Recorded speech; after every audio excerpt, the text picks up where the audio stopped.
Good. Let's go. We are Mem Tes Mabeis. Today's Gemara is going to be a little unsettling. We're going to go quickly. It's a Gadita, and we're going to talk about Amei Haaretz. Okay, Amei Haaretz. Now Amei Haaretz has a lot of different connotations. Baruch Hashem, you all come to a regular Gemara shir. None of you are Amei Haaretz. Okay, so just okay, Baruch Hashem. But Amei Haaretz, sometimes that has a connotation of someone who's just simply ignorant, and sometimes it has a connotation of someone who is more than ignorant. And we'll see in this Gemara, the Rishonim oftentimes will explain many of the statements in this Gemara referring to a person who is not just simply ignorant, but someone who's deliberately sinning, deliberately doing things that are wrong, to the point that we're actually, we see this person pursuing evil to the point that we're actually concerned this person might even be someone who is not even concerned about, maintaining other people's lives. A person who might even be potentially, stealing and potentially actually endangering other people's lives for the sake of their goals. So Amaretz is like a continuum of what it means. Amaretz is like the ignorance. This Gemara is speaking about like the most extreme version of the Amaretz, at least in most of its connotations. There's not apologetics, as the Rishonim speaking, not me. We are 49b1 at the top. Yes.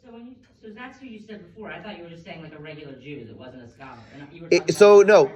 So it depends where. I'm going to try to highlight which. The Gemara before that said don't marry the daughter of an Amaretz was referring to just simply someone who's ignorant. Yeah. Ignorant. Jewish, not a scholar. Correct. Someone who is ignorant, but not necessarily bad, so to speak. Okay. Tana Ravanan says the Brisa. La'olam yimkar adam kol ma sheyeshlo. It's better to sell everything you have. Yisa bas tamid chacham, and to marry the daughter of a tamid chacham. Lo matza bas tamid chacham. If you're not able to find a daughter of a Torah scholar, Yisa bas gedoli adar. Marry the daughter of the great people of the generation, meaning leaders, even if they're not scholars, people who care for the community. Lo matza bas gedoli adar. If you didn't find the daughter of such a person, Yisa bas rosh knesios. Marry one of the community leaders. Again, different form of a leader. Lo matza bas rosh knesios. Yisa bas gavei tzedakah. Marry the daughter of the charity collector. Charity collectors were people who were trustworthy, right? They wouldn't trust just anyone to be the person who is handling all these funds. Lo matzah bas gavai tzedakah, yisa bas malam nitzdokos. Marry the daughter of a school teacher. V'lo yisa bas amei aretz, and don't marry the daughter of an ama aretz. Okay. Now in the rest of the Gemara here, and this is the Torah speaking. The Torah being one of the earliest achronim.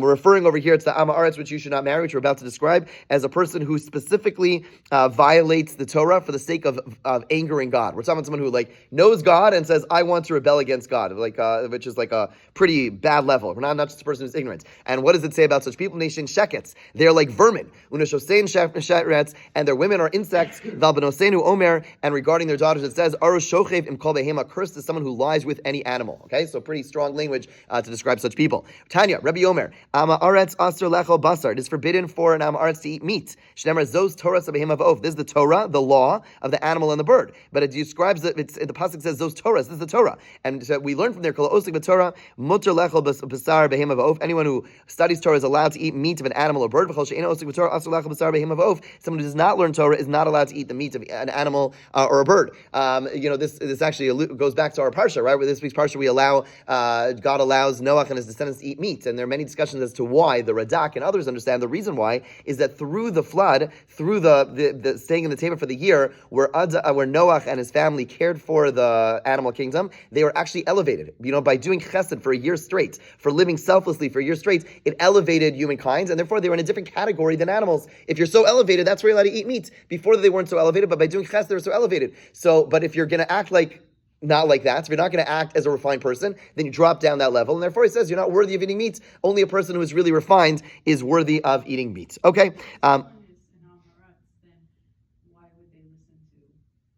Okay, he's saying the Amaretz is not a good point. The Amaretz is not learning this. He's saying Amaretz is someone who is, he's saying, but we could appreciate us non-Amaya Aretz will appreciate that such a person should not be learning. Does not deserve to eat meat, and think about ourselves when we eat meat. To recognize that we're eating meat, it's not something which is just like a given. To recognize it has to come from a refined place, right? Amar Belazar. Ama Aretz mutar lenochro biyom haKippurim shechal yos b'Shabbos. Here we're talking about Ama Aretz, who is again the worst on that continuum. We're talking about someone who is we're chashiv, we're suspecting that this person is actually going to head and threaten other people's lives, and so you're allowed to stab at Ama Aretz even on Yom Kippur that falls in on Shabbos. Okay, we're talking about again, but here we're not talking about just simply going ahead and chas v'shalom killing someone. We're talking about someone who is truly a dangerous person. Not so ironically, the Erev Yom Kippur was actually the time that they would sometimes get rid of such people back in the day when there were people who were suspect of endangering the Jewish people. They were people who were malshinim. They were people who would report the Jews to the authorities on different things. It was on Yom Kippur. probably shouldn't say this recording, whatever. On Yom Kippur, they would, they go to the mikvah. Sometimes those are the people who never came out of the mikvah. This was known that such people. We're not talking about like someone didn't like them. We're talking about people who were known as, talking to the authorities and endangering the lives of the Jewish people. Everyone went to the mikvah. Not everyone out. Okay. Amr lo Tamidav, his student said, Rabbi Amr lo Shachto, why do you say, stab him, say slaughter him? Okay, so, which implies like a much more intense form of death with blood, etc. Sorry, okay, Amr lahen. He says to them, Zet tom bracha, v'zet einon tom bracha. Shchita requires a blessing, and stabbing doesn't require a blessing. What's he talking about? The Marsha says beautifully, he says, the idea of saying a bracha shows that there's a purposeness. When we say it, before a person checks an animal, before they slaughter an animal, you say a bracha, saying this, but God had this plan, and we're fulfilling this plan over here. You gave us a mitzvah to go ahead and slaughter meat, but when you kill such a person, this person has no purpose in life. All they're doing is ruining things. So he's saying you don't say a bracha, meaning there's no purpose in this person. Okay. Amar Rabbi Lazar, Amaretz asli slavos imo baderach. It's forbidden to travel with the Amaretz, right? Keep in mind, it was dangerous to travel back in the day between cities. You can't travel that Amaretz. Shenemar ki chayacha baruch yamecha. The Torah is your life and the length of your days. Al chayav lochas. This person with Amaretz doesn't spend time studying Torah, and therefore they don't care about their own lives. Al chayav haver lo kol shekain. You're going to travel with this person. They don't care about living their own lives in a meaningful fashion. Why would you trust them to care about you? And therefore, don't endanger yourself by traveling with such a person. Amar Rabbi Shmuel bar Nachmani, Amar Rabbi Yochanan, Amaretz mutter lekora b'kedag. You're allowed to tear such a person like a fish. Amar Shmuel b'yitzchak migabo, and from his back. Again, here we're talking about the more extreme version of an Amaretz. Tanya.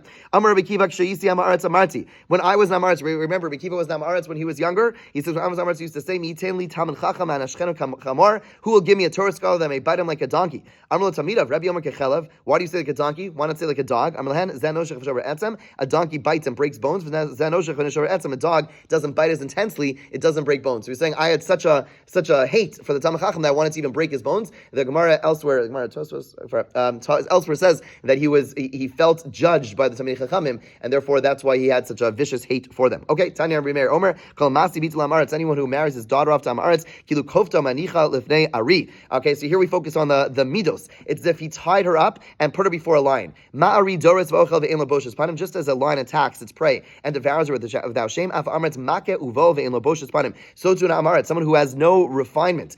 They beat their wives, they cohabit with their wives without shame. They have no sense of respect. Learning Torah is meant to engender within a person a sense of respect. And Amaretz who doesn't live their life for spirituality, they have no respect to their wives, and therefore they go ahead and they abuse their wives, and therefore it's critical not to marry one's daughter off to an Amaretz. Tanya,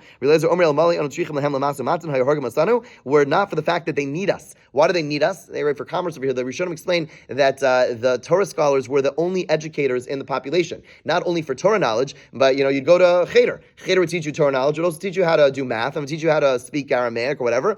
So therefore, they needed the Talmid Chacham. They were dependent on them. Had they not been dependent on us, says the Brisa, Rabbi Eliezer, they would have killed all the Talmid Chacham. It's just that they need them. Okay, Tanya Rabbi Chia, Kala Osek B'Torah L'Fnei Amaretz. Anyone who engages in Torah before an Amaretz, the way the Meiri understands this is just a regular Amaretz. I know we're jumping between them. This is a regular Amaretz who simply doesn't know. It's as if a person cohabits with the Amaretz's engaged wife in front of him. The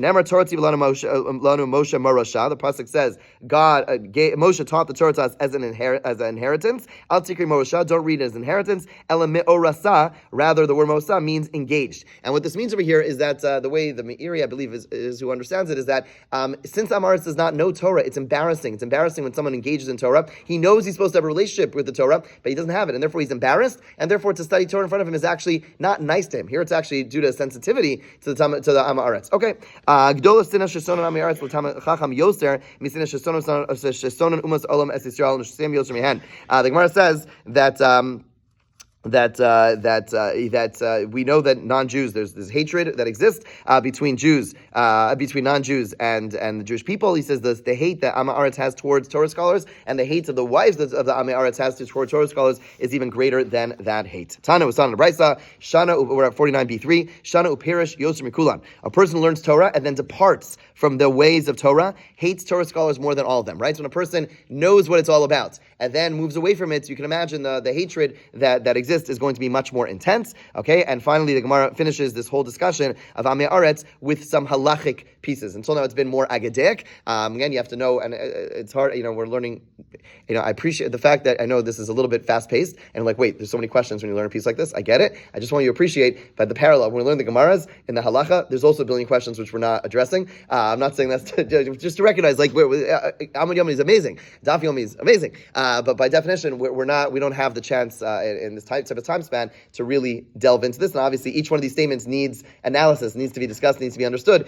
Any Agadaic statement has to be understood. Is this hyperbolic? Is this meant to be literal? The point is most clearly, if you want to take one simple takeaway, that don't be an Amei Aretz. That's number one, obviously. But the point is to recognize that we can't separate ignorance from bad behavior, and that ignorance is not an excuse. On Yom Kippur, one of the al-chaitz that we say is sometimes is v'lo yodim, that we didn't know, and we don't say it as an excuse. We say it as part of our al-chaitz. Right? We don't say like, oh, Hashem, I didn't know, and therefore it's okay. We say, I didn't know, and that's embarrassing. Like, I don't have there's no excuse to not know, and not knowing is something which leads a person to terrible behavior. Not just a lapse in the we'll call the chukim, the parts of halacha which we don't know, but a person who's not dedicating their lives to growth is someone who is not dedicated, is ultimately by default allowing themselves to dedicate, to live a life which is highly immoral, and that's something that if we're going to take one meta message from that, that's the message I would take. Yes. So I'm just thinking when you talk about people who go off the derech, whatever, obviously there are different opinions in this that you wouldn't talk, where are they? Is it different rabbi?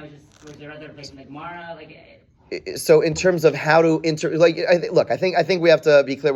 This is not like, okay, let's go to Isha Torah and teach us Gemara. That's not what's being suggested over here. Right. It's being a reminder to the Talmid Chacham. It's a reminder to the person who is living in this world and trying to think of how I'm going to live. There's not a directive of how to go ahead and treat others. It's a directive of how to think about oneself, and also how to it's not a judgment Gemara. It's a Gemara of telling a person who are you going to associate with? Associate with people who are lofty people, right? And it's not a judgment to say that if this person is ignorant or whatever, I should stay away from them. That's not. I'm not judging them. You have to be intelligent, wise about who you're going to interact with. And yes, we want to interact with people who are refined people. It's going to elevate us. There's no question about it. That's the reality of life. So is that judgment? No, it's a basic understanding that if you sit around with people who are late sanim or scoffers or just sitting around and doing silly things, it's going to impact us. Sit around with people who are elevated and talking about lofty things, it's going to elevate you. It's going to elevate you. Yeah. Tanar Rabbanan. Here's a couple of halachos as we wrap up this halacha, this section. Shisha dvarim namru be'amei aretz. 6 halachos were stated regarding amei aretz. Ein mosim lehem edus. We do not use them as a witness. In other words, sometimes you have to go and find witnesses to give them testimony. We would not use them. We don't trust them. We don't accept testimony from them. So don't reveal a secret to them. Again, a person who is not dedicating their life to being uplifted, how can we trust them? How can we trust them? A person who is not taking their life seriously, how can you trust such a person? Right? A person who is living, right? And we don't appoint them as an administrator of the state of orphans, right? When people, back in the day, you have a lot, of course, still today, but you would have people who are appointed as people to oversee the state of someone who doesn't have parents. We don't trust such a person. A person doesn't take their life seriously. How can you trust them? Similarly, you don't have them as an administrator of a charity fund. We don't travel with them. We also don't announce their lost object. Now, this one's a little bit hard to understand. First of all, how do you know if you knew who it fell from? Of course, you return to them. So the Rishonim explain, we're talking about, you see a group of Amei Aretz walking, and we see a thing fall from one of them. You don't have an obligation to return to them. Now, why not? We don't want to steal. The point is that we're talking about Amei Aretz who we're concerned. We're saying if there's a person who doesn't live their life in a refined way, we don't know. We have to be suspicious that the items that they have are stolen items. We assume their items are stolen items. But again, a person doesn't live their life dedicated to being uplifted. There is no middle ground. There's no middle ground. And therefore, we could assume that the objects are stolen. Therefore, again, you can't steal from such a person. But the mitzvah of Hashavas Aveda, which is a mitzvah of going above and beyond. The mitzvah of returning an object is an extra. Normally, you find something on the floor. Technically, you could assume person gave up on it. Whatever it is, you could assume it's yours. Mitzvah of Hashavas Aveda says go above and beyond. But over here, why should you go above and beyond? You have to be concerned that maybe what they have over here is stolen. Therefore, you don't make the announcement. The Tanakama. What is the reason for the Tanakama? Who says you don't? Who doesn't say right? But keep in mind that last opinion is only said by one. The Tanakama disagrees. What's his reason? Zimnim dinafik minei zara ma'alya. The reason reason we return it is even though this person, maybe it's stolen, and they're certainly not worthy of it, but maybe they're going to have children who are going to be Tamei Chachamim v'Achalei, who will benefit from the lost item. Shnemar Yachin v'Tzadik Yilbash. A wicked man prepares a wardrobe, but a righteous man will wear it. As a pasuk, and we see from there that sometimes you're going to have an Amaretz, and Hashem will bless the Amaretz with a tzaddik. Actually, the Balatanya says something very interesting. What does he say? I don't remember. But he says that sometimes the forces of evil will go ahead specifically and give a bad person a righteous child. A righteous child. Right? Sometimes you see a child who is born like this innate goodness, whatever it is, and the reason is because they want to take this lofty soul and they want to corrupt it further. Right? That's the force of evil like approach. They're trying to take it and make it even more evil. But the point is that obviously the opposite could also happen. It's a risk that that is happening. Right? At the same time, sometimes that precious soul will go and just be incredible. So don't assume. Although we just had all these gemaras that spoke about the lineage and don't marry. We should not be writing off generations just because someone is Amaretz or even not a good person. Sometimes, for who knows what reasons, Hashem will bless that person with this child. Maybe even it'll be done from, again, in this mystical way, from the worst of reasons to cause the soul to go even worse. Okay, but the soul is the soul, and it has the power to sometimes be elevated. And sometimes you find someone who is the child of how did this happen? Where did this come from? We shouldn't dismiss anyone. Have a great day.